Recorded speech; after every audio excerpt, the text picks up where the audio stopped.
네, 슬기로운 라디오 생활 2부는 자동차 상담 시간입니다. 자동차 업체들이 하나둘 전기차 체제 전환을 발표하면서 전 세계 자동차 시장이 점점 전기차 시대로 변화하는 모습입니다. 자, 올해가 시작되면서 국내산 전기차도 출시가 이어지고 있는데요. 하지만 기존의 내연기관 자동차보다 비싼 가격이나 효율 때문에 보조금 기대하는 분들도 많습니다. 자, 국내산 전기차를 보다 저렴하게 구매하기 위한 방법부터 앞으로 자동차 시장에는 어떤 변화가 예상되는지 함께 살펴보겠습니다. 자, 이어서 또 자동차 상담도 진행을 해볼 텐데요. 내 차가 요즘 좀 이상하다. 어디를 수리해야 될까? 고민 있거나 궁금하신 분들은 단문 50원, 장문 100원의 유료 문자 샵 0945번으로 서둘러서 보내주시길 바랍니다. 이 시간 상담 굉장히 많이 들어옵니다. 지금부터 보내주시고요. 애플리케이션 댓글창과 역시 유튜브 댓글창도 여러분 기다리고 있습니다. 자, 그럼 함께 말씀 나눌 분 모셔보죠. 대림대 자동차학과 김필수 교수 나와 계십니다. 안녕하세요. 네, 안녕하세요. 예, 교수님 스튜디오에서 정말 오랜만에 뵈요. 맞습니다. 오래간만에 뵈는 것 같습니다. 보고 싶었습니다. 사랑합니다. 저도 마찬가지입니다. 자, 지금 뭐 자동차 시장이 내연기관 그 자동차에서 전기차로 좀 이제 변모하고 있는데 네. 국산 전기차 이전에 출시됐던 국내산 전기차와 어떤 부분이 좀 다르다고 볼 수 있을까요? 크게 틀리다고 볼 수가 있습니다. 예전에 나오던 전기차는 기존의 내연기관차 엔진하고 변속기를 빼내고요. 예. 배터리하고 모터를 넣다 보니까 위치 자체가 배터리가 여러 개 팩으로 나눠져 있고요. 예. 그러다 보니까 우회 공간 활용도도 그렇죠. 또 필요 없는 부품도 많이 들어가죠. 또 홀류 생산하다 보니까 비용도 흑자가 아니라 적자 구조였습니다. 그런데 이번에 나오는 이제 올해부터 나오는 국산 전기차는 전기차 전용 플랫폼이라는 것을 사용을 합니다. 예. 이걸 사용하게 되면 무거운 배터리나 모터, 부피가 큰 것들은 바닥에다가 설치를 하기 때문에 우회 공간을 평평하게 쓸 수 있어서 움직이는 이 가전 제품, 움직이는 생활 공간으로 만들 수가 있거든요. 예. 실제로 보게 되면은 이번에 나오는 국산 전기차도 소형 CUV 크로스오버 스타일인데요. 예. 실제로 실내는 중형차 수준으로 넓습니다. 그리고 뭐 전기차 전용 플랫폼을 쓰게 되면은 바닥에 무거운 걸 설치하기 때문에 달리기 성능이 무게 중심이 낮아지면서 잘 달리고요. 또 배선도 70-80% 없앨 수가 있고 그러다 보니까 위에 덮개만 바꾸면은 여러 가지 차종을 자유롭게 생산할 수가 있어서 전기차 전용 플랫폼을 흑자 플랫폼이다 이렇게 얘기를 하거든요.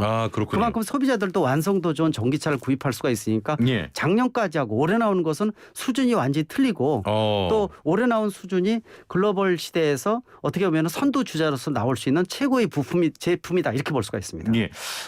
교수님께서 아주 그 올해 나온 전기차에 대한 극찬을 하셨는데 네. 소비자 입장에서만 좀 한 가지 여쭤보겠습니다. 네. 배터리가 아무래도 아래쪽으로 향해 있기 때문에 네. 이렇게 혹은 방지턱이 조금만 높아도 네. 그쪽에 배터리에 충격이 가해져서 그 화재 사고가 발생할 또 우려가 있잖아요. 그렇습니다. 예. 네. 그런 부분은 아직은 좀 개선이 없습니까? 개선을 지금 하고는 있는데요. 예. 자동차 제작사에서 안전하게 만드는 노력을 계속 기울이고 있죠. 예. 근데 말씀하신 대로 전기차는 아직 단점이 있습니다. 많이 사라지는 건 사실이지만은 아직 일충전거리 한번 충전시켜서 갈 수 있는 거리도 한정돼 있는 건 사실이고요. 예. 또 충전 인프라에 대한 것들도 상당히 고민이 됩니다. 그리고 말씀하신 세 번째 가장 큰 게 리튬이온 배터리 자체가 가장 큰 문제가 에너지 밀도, 즉 이 부피나 이것도 적으면서 에너지를 가장 많이 저장할 수 있는 미래의 에너지 배터리다 이렇게 볼 수가 있지만은 예. 가장 큰 문제가 열에 취약하다는 겁니다. 그래서 충격이나 압력을 받게 되면은 화재 등 이런 문제가 생길 수가 있기 때문에 특히 바닥에 설치하는 부분들은 이 대한민국 하게 되면은 과속 방지턱 전 세계 1위거든요. 그렇습니다. 가장 많습니다. 예. 그래서 뭐 스포츠카의 지옥이다 이러거든요. 바닥이 없어진다 이렇게 얘기를 하기 때문에.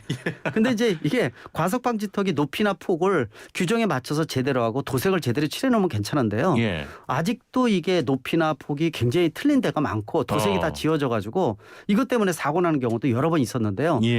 전기 자동차가 지금 전기차 전용 플랫폼을 쓰게 되면 바닥에 있기 때문에 이 혹시라도 내연기관차 운행을 하다가 바닥에 이 과속 방지턱에 부닥치는 분들 간혹 있지 않습니까? 실제로 예. 아마 누구든지 몇 번씩은 있어요. 그렇습니다. 그래서 이 충격이 가지 않게끔 속도를 좀 늦춰야 되고요. 예. 슬쩍 잘 지나가야 됩니다. 그리고 또 여름에 침수된 도로 같은 데 지나갈 때도 되도록이면 물하고 거리를 멀리하는 것이 감전이라든지 이런 데 방지할 수. 물론 이제 2, 3차 안전장치가 돼 있지만은 분명히 감전의 가능성, 그다음에 젖은 선으로 충전할 때 위험성 이런 부분들은 일반 내연기관차에 비해서 좀 더 주의를 해야 되는 요소가 아닌가 이렇게 말씀드릴 수가 있습니다. 예, 그렇군요. 네. 자, 이제 전기차 시장에 대한 이야기 좀 나눠볼 텐데 네. 테슬라가 거의 독점 했습니다. 네. 올해 여러 업체에서 뭐 전기차 출시를 예고하고 있는데 네. 테슬라 독주가 끝날까요?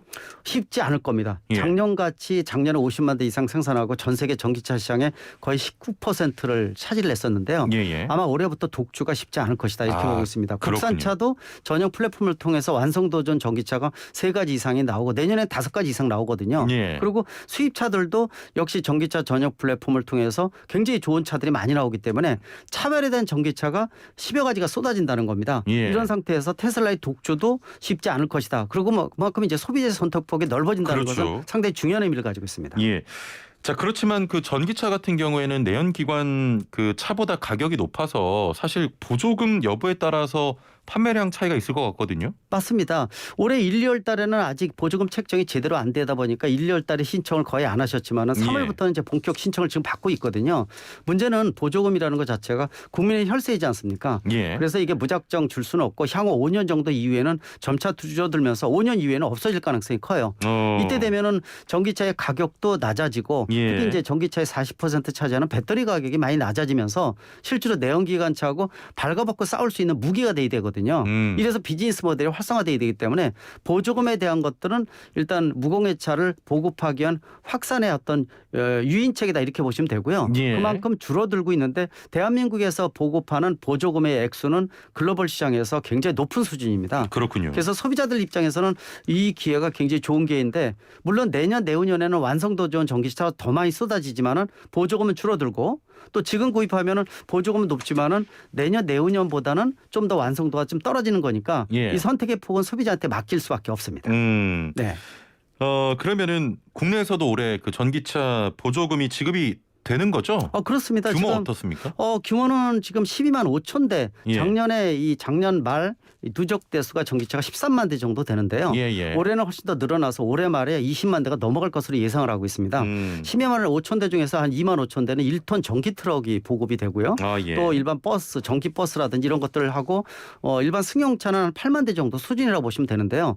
일단 중앙정부에서 최대 800만 원, 또 지자체에서 매칭 펀드로 뭐 낮게는 3, 400만 원에서 7, 800만 원 지원을 해주거든요. 예. 그래서 작년보다 좀 낮아지지만은 올해 작년에 비해서 완전히 틀린 이 보조금 제도가 하나 생겼습니다.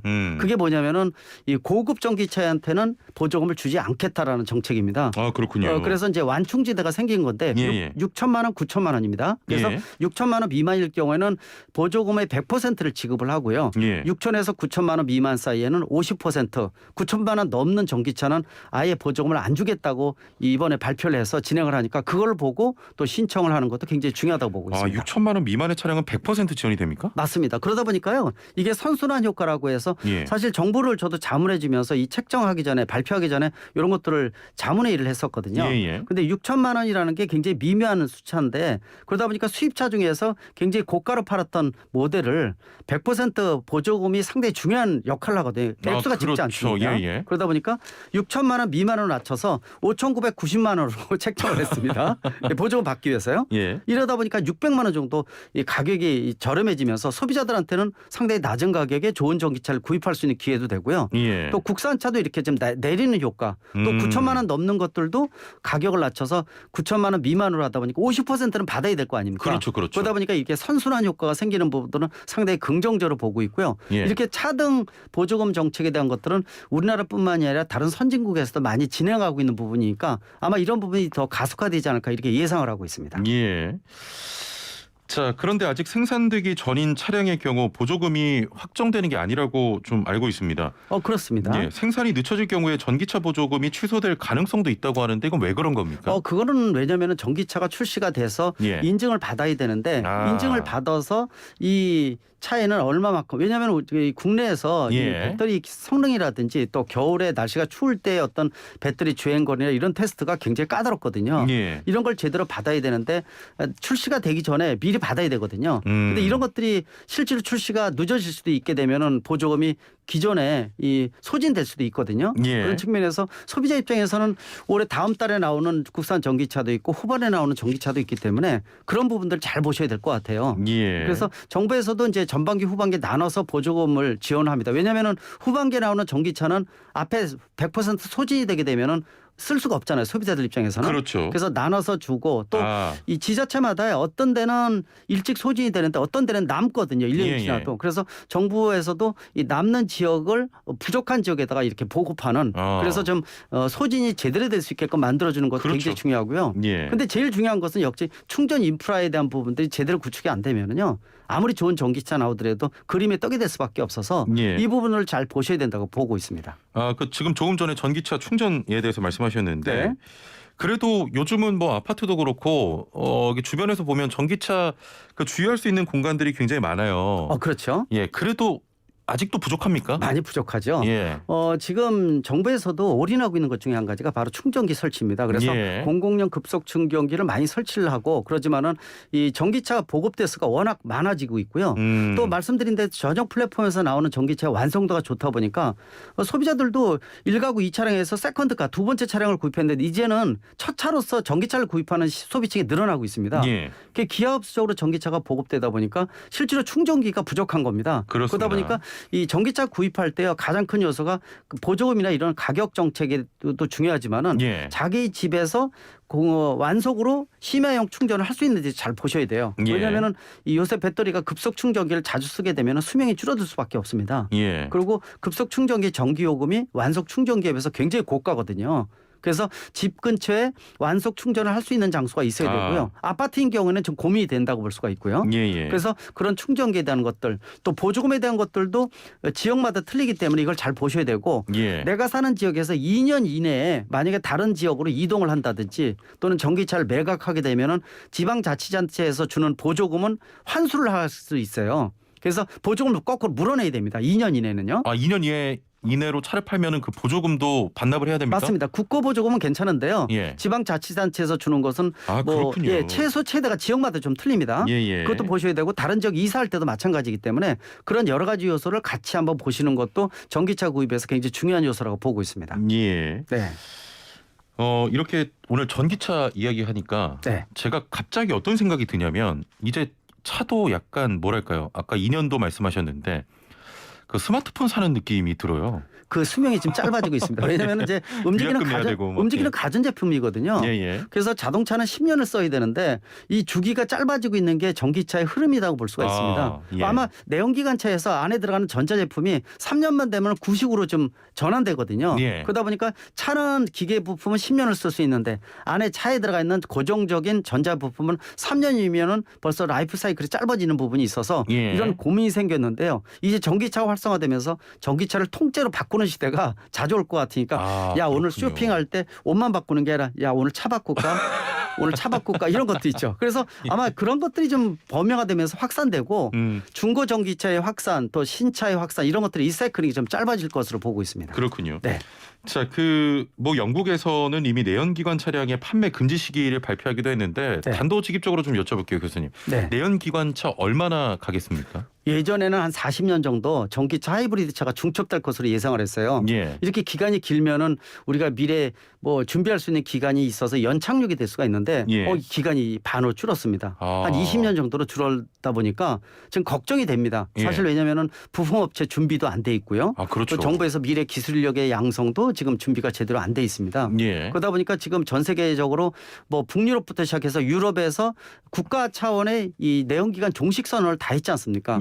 이게 미국도 2035년 또 일본도 2035년 발표하다 보니까 도요타 이런 데서 굉장히 반발이 심해지고 있는데요. 우리나라에서도 국가기후환경회의에서 빠르면 2035년 늦으면 2040년이라고 얘기했는데요.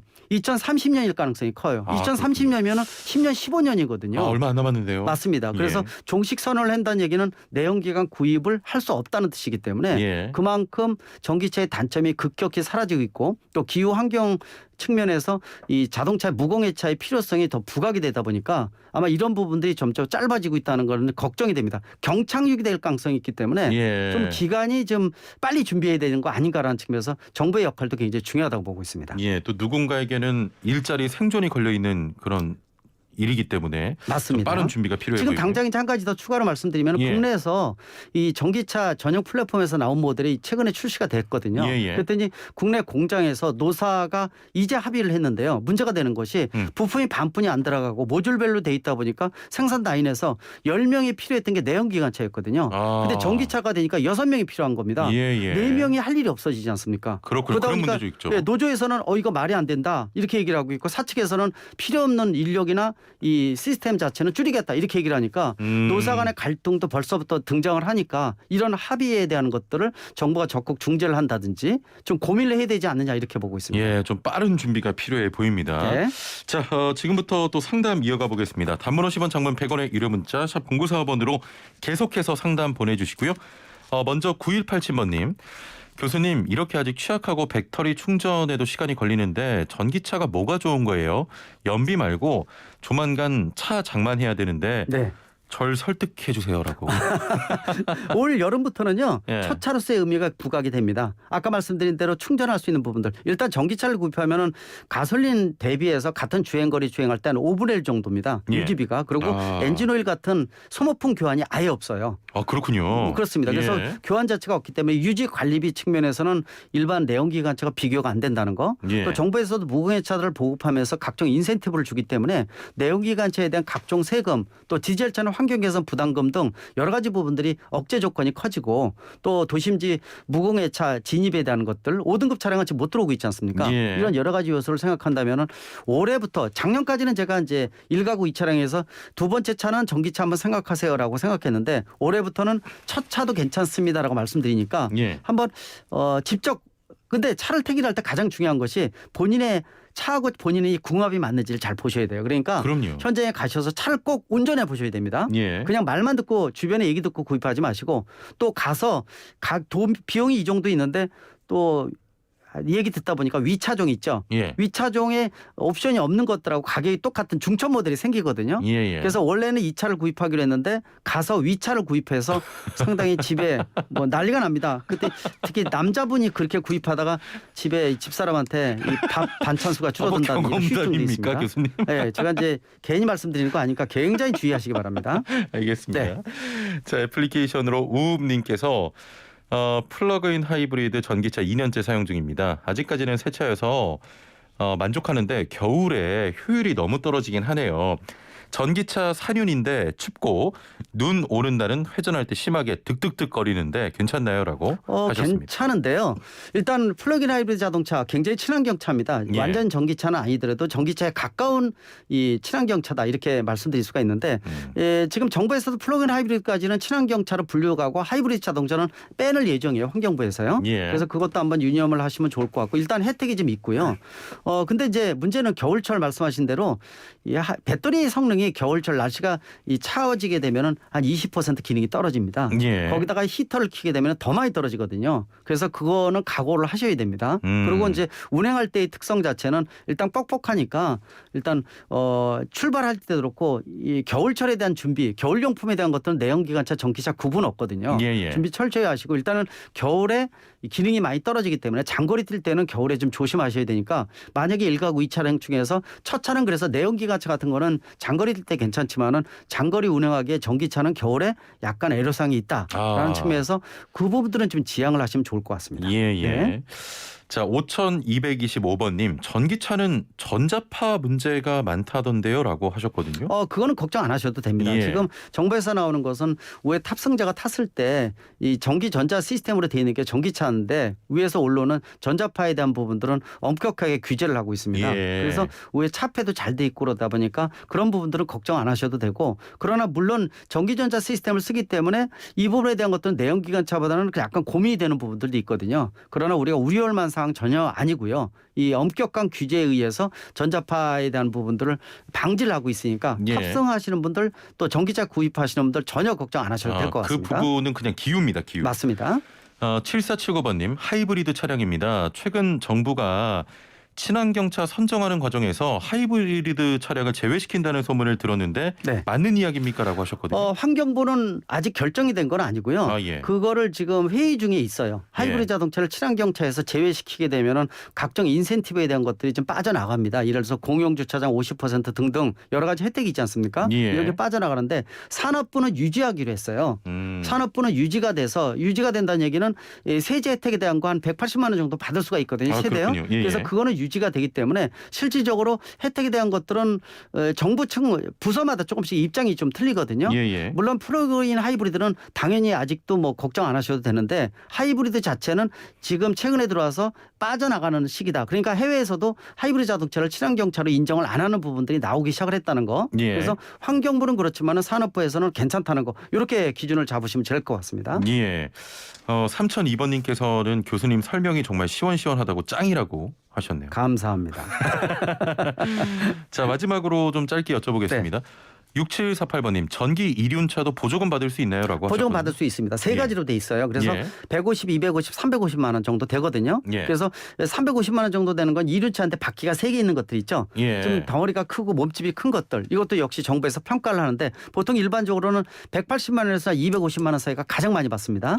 그래서 전기 이륜차를 구입하는데 중요한 것은요. 아직 전기 이륜차의 한계성이 있어서 예. 한 번 충전에 보통 40에서 50km뿐이 못 갑니다. 아, 짧네요. 예, 그리고 이제 거리가. 완속 충전 기분이 없기 때문에 한 번 예. 충전하는데 너다섯 시간이 걸린다는 거 이런 거 고려를 해서 구입하시는 것이 중요하다고 보고 있습니다. 아, 내 5시간 충전해서 40-50km 가는 네, 겁니까? 그러니까 이제 일반 택배용으로는 아직 못 쓰고 있어요. 아, 그래서 못 쓰는구나. 짧은 거리에 쓰는 거니까 예, 내가 예. 만약에 개인용으로 쓴다라고 생각하시면 전혀 문제가 없고요. 또 이륜차 중에서는 착탈식이 있어가지고 예. 2개 배터리를 구입해서 하나를 아파트 같은 경우에는 가지고 올라가서 집에서 꽂아놓고 충전시키고요.